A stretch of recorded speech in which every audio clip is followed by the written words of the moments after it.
Peut-être faut-il expliquer exactement ce qu'on appelle l'extrême pauvreté, Najat Vallaud-Belkacem. Oui, l'extrême pauvreté, c'est le fait de vivre avec moins d'1,90 $ par jour et par individu. Donc dans le dénuement le plus total, qui vous empêche d'accéder évidemment à une alimentation suffisante, mais aussi à des services de santé, à des services d'éducation, à des services de première nécessité.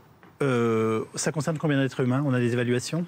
On estime aujourd'hui à un peu moins de 10% de la population mondiale, oui. Les gens qui souffrent de cette extrême pauvreté, c'est un peu moins de 700 millions de personnes. Et les maladies évitables, alors de quoi parle-t-on exactement? Et les maladies évitables, les deux sont liés. Absolument, les deux sont liés. Et c'est vrai que le cœur d'action d'une ONG comme la nôtre, One, c'est vraiment de faire reculer cette extrême pauvreté, le nombre de gens qui y vivent, et de faire reculer les maladies évitables, c'est-à-dire ces maladies qui continuent de tuer par centaines de milliers, voire millions, alors qu'on connaît les traitements, qu'on les a découverts, qu'on les possède, mais que ces traitements n'arrivent pas jusqu'aux populations les plus vulnérables qui vivent dans l'extrême pauvreté. Donc on parle de la tuberculose, de la rougeole, de la malaria, du sida. Alors on n'a pas toujours des vaccins, pour certaines d'entre elles nous avons des vaccins, donc nous notre objectif c'est de faire vacciner le plus possible d'enfants.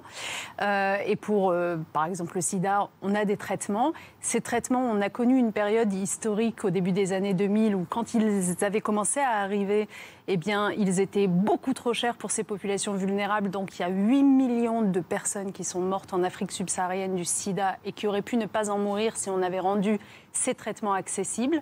C'est tout notre combat, c'est de ne pas reproduire ça avec le Covid-19, évidemment, et de rendre tous les traitements accessibles dès que possible à tout le monde. Je vous cite, aujourd'hui encore en 2020, 1 milliard de personnes meurent de faim ou sont malnutries, parce que dans les pays en développement, 450 femmes sur 100 000 perdent la vie en la donnant. Un enfant sur 27 n'atteint pas l'âge de 5 ans. 260 millions d'entre eux sont privés de leur droit à l'éducation. Oui, ce sont des chiffres qu'il faut rappeler parce que je crois qu'on manque cruellement de visibilité sur cette extrême pauvreté, sur ses effets, en effet, y compris en termes de mortalité. Mais aussi, on manque de visibilité sur notre capacité à agir contre tout cela. Et souvent, les gens vous disent « Oh là là, mais c'est tellement... » Ouais, c'est tellement énorme, oui. C'est une montagne, que voulez-vous y faire? En fait, si on peut faire.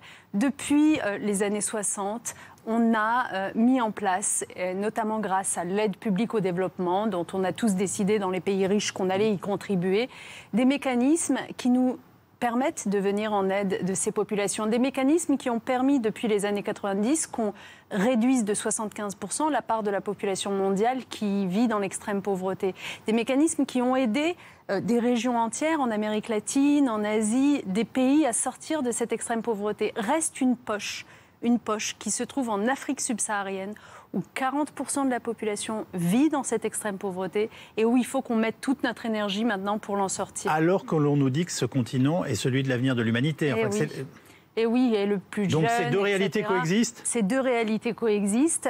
La vérité, c'est que dans les pays les moins avancés, c'est un gâchis absolument monstrueux. C'est un continent jeune. Pourquoi c'est un continent jeune? Pas simplement parce qu'il fait beaucoup d'enfants. C'est un continent jeune parce qu'on y meurt jeune, malheureusement.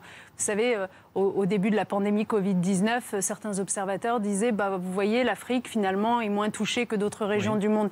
Oui, parce que les personnes les plus vulnérables à la Covid-19 sont les plus âgées et qu'il y a beaucoup moins de plus âgés en Afrique subsaharienne. Oui. L'âge moyen de la population était l'explication, en fait. Exactement. Enfin, il y en a aussi d'autres. Mais en tout cas, on est vraiment sur un continent qui, précisément, est à un moment très critique de son histoire parce que il est le seul à n'avoir pas vraiment pris le chemin de la sortie de l'extrême pauvreté, contrairement à d'autres.